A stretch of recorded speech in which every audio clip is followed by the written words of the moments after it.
오늘 우리에게 주시는 하나님의 말씀 마가복음 6장 1절에서 6절까지 말씀입니다.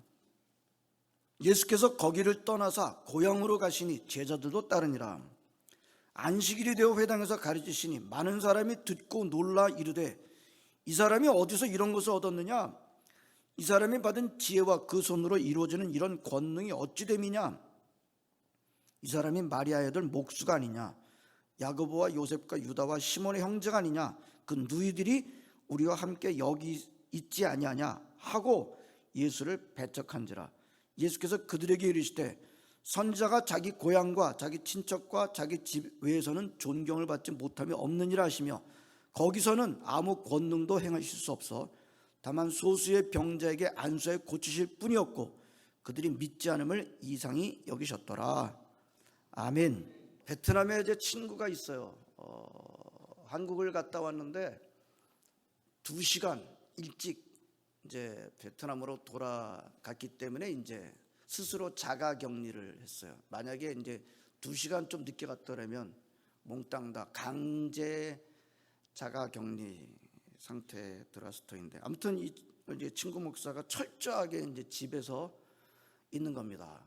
아무데도 못 가고 그냥 집에서 한 10일쯤 됐을 때 저한테 전화가 왔어요. 야, 우울증 걸리겠다 야. 매일같이 교회 가고 매일같이 집회를 가고 그러는데 집에서 아무것도 안 하는 상태에서 10일간 지내다 보니까 우울증 걸리겠다. 아마도 저도 아마 그런 상태가 되면 같이 그런 상태가 되지 않을까. 아마 여러분들도 매일같이 교회 나오시다가 그냥 10일쯤 못 나오게 되면 그런 생각이 들 것 같아요. 예. 요즘 우한 코로나 바이러스 상황은 그전에는 전혀 경험해보지 못한 상황입니다. 지금까지의 재난도 엄청난데 앞으로 어떻게 될지 염려가 있습니다. 조용히 기도하면서 크게 조심하는 수밖에 없습니다. 주권자이신 하나님의 자비가 있길 간절히 간구해야 하겠습니다. 오늘 소식을 보니까 한국에는 조금 이렇게 희망적인 소식이 와요. 확진자가 이제 100명대로 생기는데 회복자는 200명대로 생기는. 그러면 어떻게 되죠? 시간이 지나면 점점 이제 감염자들은 줄어들게 되는 그런 꼭지점을 지나지 않았는가. 아직은 모르지만 그런 희망을 가져보게 됩니다. 우리가 당하고 있는 상황도 그럴 날이 곧 오게 될 줄로 기대를 합니다. 오늘 제가 전하려고 하는 메시지는 우리 교회 성도들이 엊그저께 묵상한 큐티 본문입니다. 묵상하는 중에 좀 더 성도들과 나누고자 하는 메시지가 떠올랐습니다. 주께서 주신 깨달음이라고 믿습니다. 우리 하나님 일하시고 계시죠? 아멘. 졸지도 아니하시고 주무시지도 않고 우리 하나님은 홀리데이도 안 가시고 그렇게 일하십니다 라고 하는 것을 우리가 잘 알고 있습니다. 근데 우리 하나님이 일하십니다 라고 할 때 우리한테 질문이 하나 생깁니다. 하나님은 모든 곳에서 똑같이 일하시나요? 라는 질문이 생겨요. 다른 말로 하게 되면 하나님은 장소를 가려서 일하십니까? 오늘은 이 점에 대해서 좀 더 묵상하려고 합니다. 어떻게 생각하십니까? 하나님은 어떤 곳에서는 활발하게 일하시는데 어떤 곳에서는 활발하게 일하지 않으신다. 일단 오늘 본문을 보면요, 예수님이 활발하게 일하시는 곳이 있는가 하면 그렇지 않은 곳도 있다라는 것은 일단 맞습니다. 그런 차이가 지리적인 장소 때문에, 위치 때문에 나는 걸까요? 그건 아닙니다. 그래서 결론적으로 말하면 주님께서 활발하게 일하시는 곳과 그렇지 않은 곳의 차이는 장소, 위치 때문에 생기는 것이 아니라 그 장소에 있는 사람들 때문에 생기는 것이라는 것을 우리는 보게 됩니다. 오늘 본문을 잠시 요약해 보겠습니다. 예수님이 고향을 방문하셨어요. 제자들을 데리고 방문하셨습니다. 아마도 첫 방문이신 것 같아요. 그리고 안식일에 회당에 들어가서 가르치셨습니다. 그 자리에 참석한 사람들이 다들 깜짝 놀랐습니다. 왜냐하면 예수님의 가르침이 능력이 있었기 때문입니다. 예? 그럼 서로 이렇게 말합니다. 이 사람이 도대체 이 모든 지혜를 어디서 얻었을까? 또 기적을 행하는데 이런 기적을 행하는 능력을 어디서 얻었을까?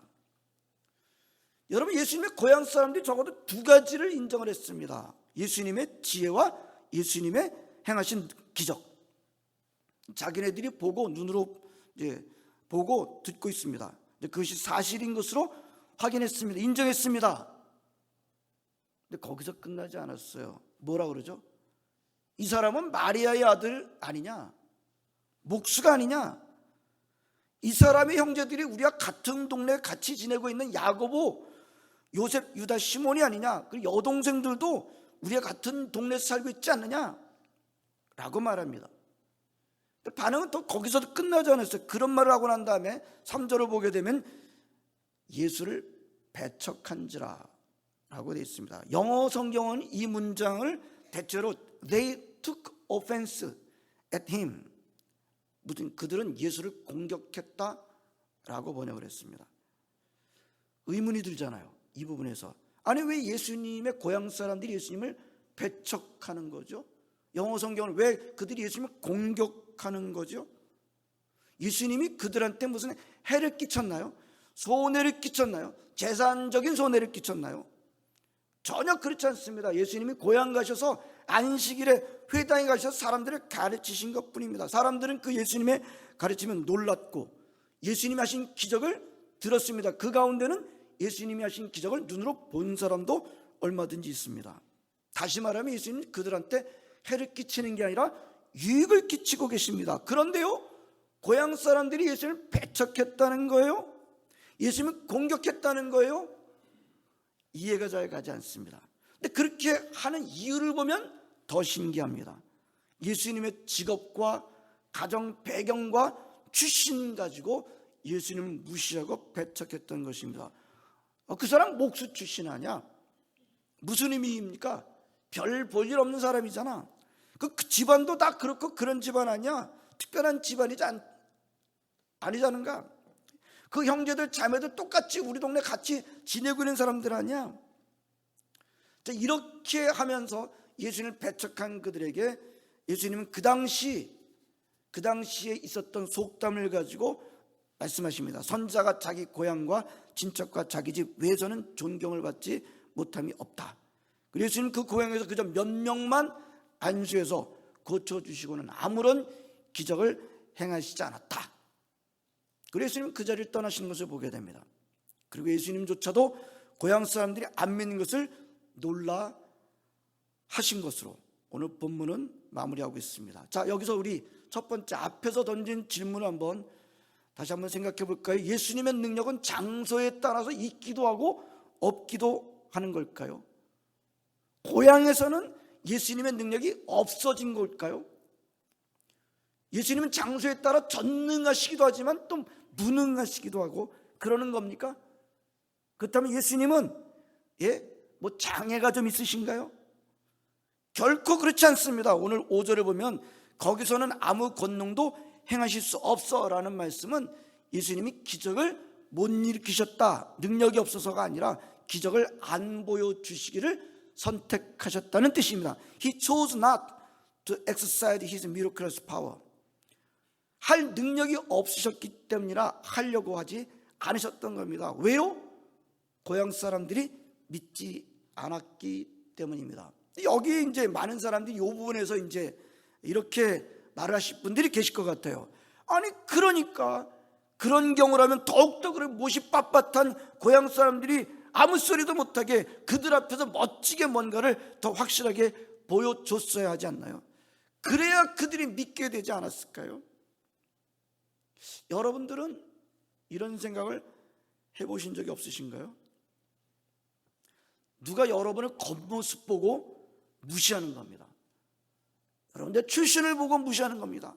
직업이나 학교 졸업장이나 자격증이나 외모 이런 것들을 보고 무시를 하는 겁니다. 그렇게 무시를 당할 때 여러분들이 만약에 그 사람들을 찍소리도 못하게 할 무슨 능력을 갖고 있다고 한다면 여러분 어떻게 하시겠습니까? 예? 저 사람이 나를 무시해. 외모를 보고 겉딱지를 보고서 무시한단 말이에요. 근데 사실은 나한테는 어마어마한 힘이 있어요. 그런 능력이 있으면 어떻게 하시겠습니까? 그 능력을 보여주고 싶지 않으신가요? 아무 소리도 못하게. 여러분 안 그러신 것 같아요? 저는 그런 것 같아요. 저는 그래요. 미안합니다. 저는 그런 마음이 있어요. 예? 문제는 뭐예요? 나한테 그런 마음은 있지만 뭐는 없어요? 능력은 없다는 거죠.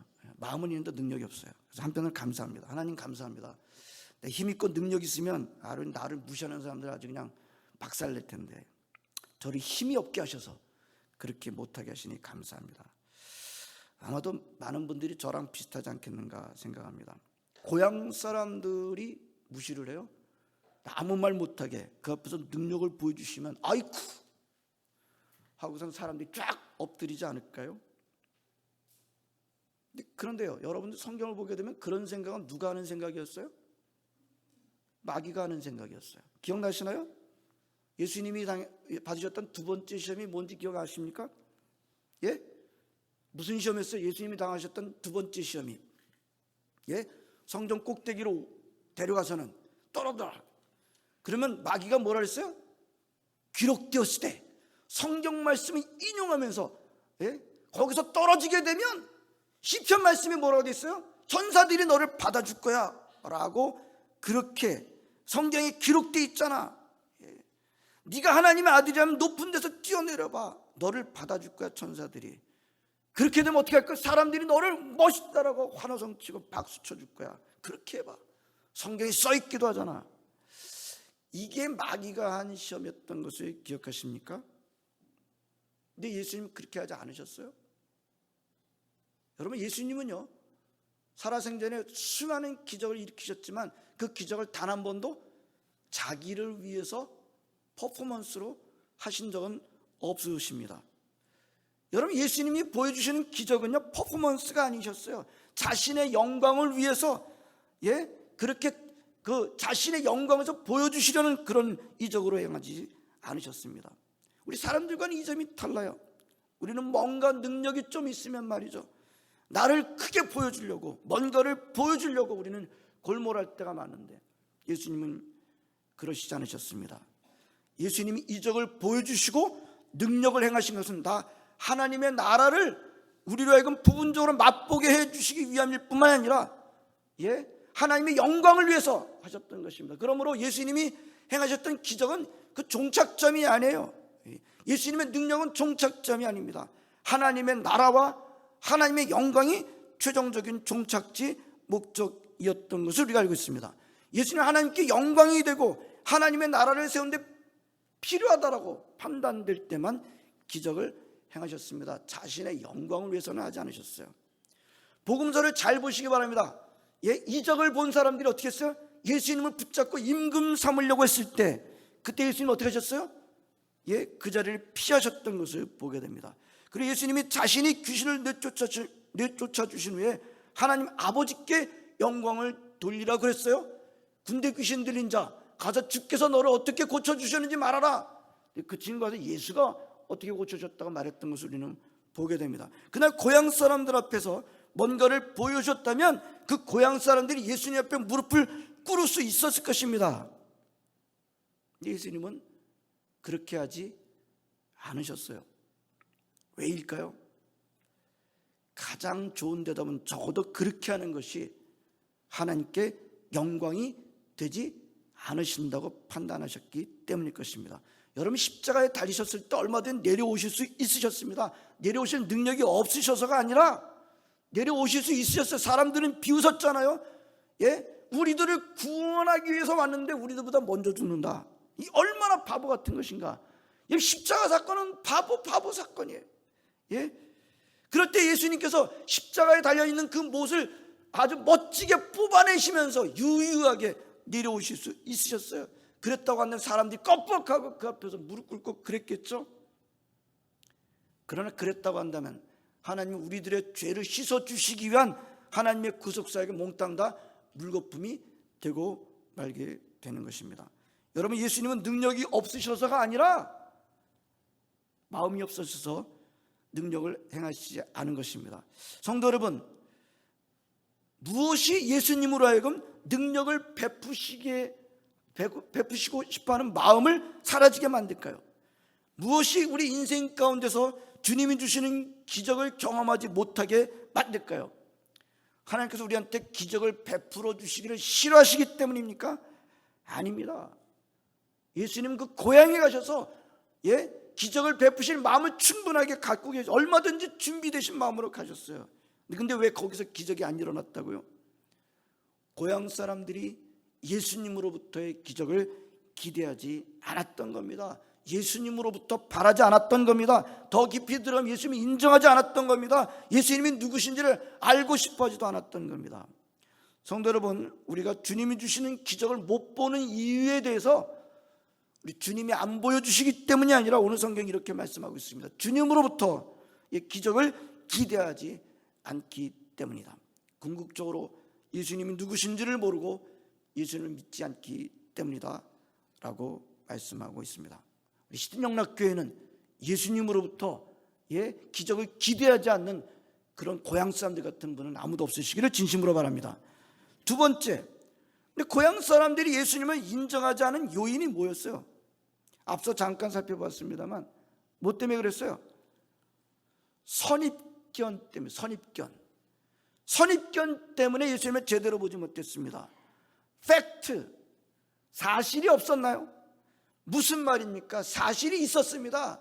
그 시간에 당장 그 자리에서 눈으로 보고 귀로 듣고 있었습니다. 그들이 눈으로 보고 귀로 듣고 있던 그 예수님의 지혜와 예수님의 능력은 바로 사실이었습니다.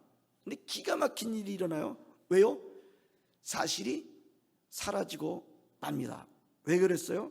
그 사실은 곧바로 선입견, 편견에 의해서 삼켜져 버렸기 때문입니다. 근데 그 사실에 삼킨 그들의 편견이라는 건 뭐였어요? 편견이 뭐였어요? 예수님에 관해서 알고 있는 쥐꼬리만큼의 정보였습니다. 뭐였어요? 목수가 아닌가? 마리아의 아들이 아닌가? 그의 형제들 자매들이 다 우리와 같이 지내고 있지 않은가? 우리와 별로 다르지 않지 않은가? 그런 어설프게 예수님에 관해서 알고 있는 조그만 지식이 예수님을 제대로 보는 눈을 막고 있었던 것입니다. 여러분, 우리도 이럴 때가 많지 않나요? 선입견과 편견 때문에 사실을 인정하지 않을 때가 얼마나 많이 있습니까? 제가 볼 때, 저희들이 볼 때는 지금 대한민국이 겪고 있는 문제가 이 문제 가운데 하나가 아닌가요? 사람들이 사실을 얼마나 따집니까? 사실 되게 좋아요. 사실 그러면 그게 꼭 진실처럼, 사실이 아니기 때문에 진실이 아닌 거지, 사실이기만 하면 진실이다 라고 생각합니다. 그러나 그 사실이 나에게 불리하면 뭐예요? 나에게 불리하면 사실이 아닌 거예요.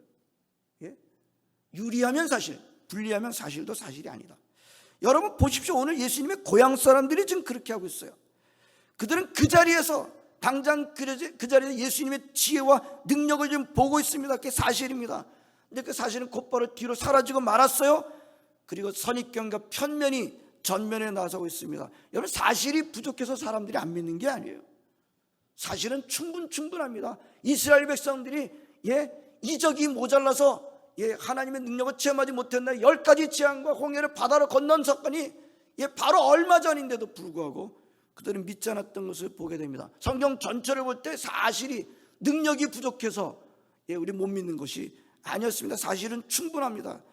그러나 사람들은 여전히 선입견과 편견과 낡은 부대로 새 포도주로 오신 예수님을 담으려고 하고 있습니다. 내가 알고 있는 지식, 내가 경험한 일들, 나의 교회 경력 때문에 예수님을 제대로 보지 않으려고 할 때가 얼마든지 있는 것을 보게 됩니다. 여러분, 예수님을 담으려면요, 나의 선입견, 편견 다 내려놓아야 돼요. 선입견과 편견으로 땜빵을 해서 만들어 놓은 그 낡은 부대를 내려놓아야 됩니다. 아멘!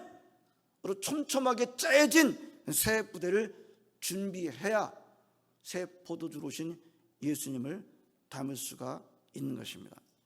재미있는 것은요, 내가 예수님을 제안하면 마치 우리 예수님은 제안을 당하시는 것처럼 보인다는 겁니다.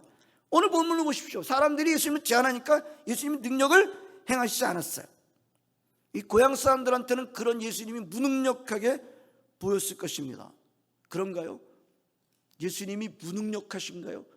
예수님이 제안을 하면 제안을 당하시던가요? 우리 예수님은 전능하신 하나님이십니다. 예수님의 능력을 우리가 제한할 수 없습니다. 그러나 우리가 그분에게 기대를 하지 않으면, 다시 말하면 그분을 믿지 않으면 그분은 능력을 보여주시지 않습니다. 잘 보시기 바랍니다. 예수님이 고향에 오래 안 계셨어요. 가버리셨어요. 예? 예수님으로부터 기대하지 않으면 예수님은 가버리십니다. 예? 바울이 아테네라고 하는 그 아주 모든 문화의 중심지 가서 정말 답답해가지고 설교했는데, 아테네 사람들이 어떻게 했어요? 죽은 자가 부활했다는 얘기를 듣고 비웃습니다. 그래서 또 어떻게 합니까? 아테네는 그냥 지나가 버렸어요. 그 다음에 간 도시가 고린도예요. 아테네하고 고린도는요, 고린도는 무슨 동네예요? 음란한 동네. 고린도로 갔대. 아니 이건 몸 팔러 갔네. 그렇게 느낄 정도로 고린도. 근데 고린도 우리가 볼 때 우리가 일반적인 고린도 그 아주 그냥 도저히 복음이라고는 눈꽃만큼도 받아들이지 않을 것 같았던 거기에 하나님의 사자가 나타나서 여기에 내 백성이 많아. 그래가지고 고린도에 1년 반 동안 머물렀어요. 아테네는요 그냥 설교 한번 하고 지나갔어요. 예수님으로부터 기대하지 않았던 고향 사람도 어떻게 됐나요? 그 예수님이 고향을 그냥 떠나가 버리시고 말았던 것을 보게 됩니다. 하나님의 은혜가 떠나고 자비가 떠난 인생의 대표적인 사람이 성경에서는 사울 왕으로 여러분 보시면 됩니다. 하나님의 은혜가 떠나고 하나님의 자비가 떠난 인생은 어떻게 되는지, 여러분 그런 인생은 자동적으로 필연적으로 비참하게 되는 것입니다. 성도 여러분, 기대하지 않는 인생은 하나님의 능력과 이적을 경험할 수 없습니다. 복음서를 보십시오. 예수님한테 기대를 걸고 나온 사람들이 전부 다 예수님의 능력을 체험했어요. 주여 원하시면 저를 깨끗하게 하실 수 있나이다. 나병 환자에게 그렇다 내가 원한다. 예수님은 능력을 문제 삼지 않았어요. 예수님 마음을 문제 삼았어요. 원하시면 저를 깨끗하게 하실 수 있다. 이런 사람들이 고침받고 기적을 경험했던 것을 보게 됩니다. 예수님에게 기대를 하십시오. 그분에게 기대를 거시기 바랍니다. 질병 문제, 가정 문제, 자녀 문제, 돈 문제, 결혼 문제, 미래 문제, 이런 문제들을 예수님은 의뢰하고 그분이 해결해 주시기를 기대하십시오. 오늘 우리가 겪는 이 전염병의 문제도 주님에게 기대하시고 주님 고쳐주십시오. 우리는 기대해야 하는 것입니다. 그분을 제한하지 마시기 바랍니다. 선입견으로 편견으로 그분을 제한하지 마시기 바랍니다. 많은 사람들이 이 선입견과 편견의 노예로 살아가고 있습니다. 고향 사람들이 특별히 모자란 사람들이 아니었어요. 아주 보편적인 사람들이었습니다. 그러나 그들의 작은 머리로 예수님에 관한 쥐꼬리만큼의 정보로 예수님을 안다고 생각하고 예수님을 제한한 것입니다. 예수님을 제한하는 사람들은 예수님이 주시는 능력을 체험치 못합니다.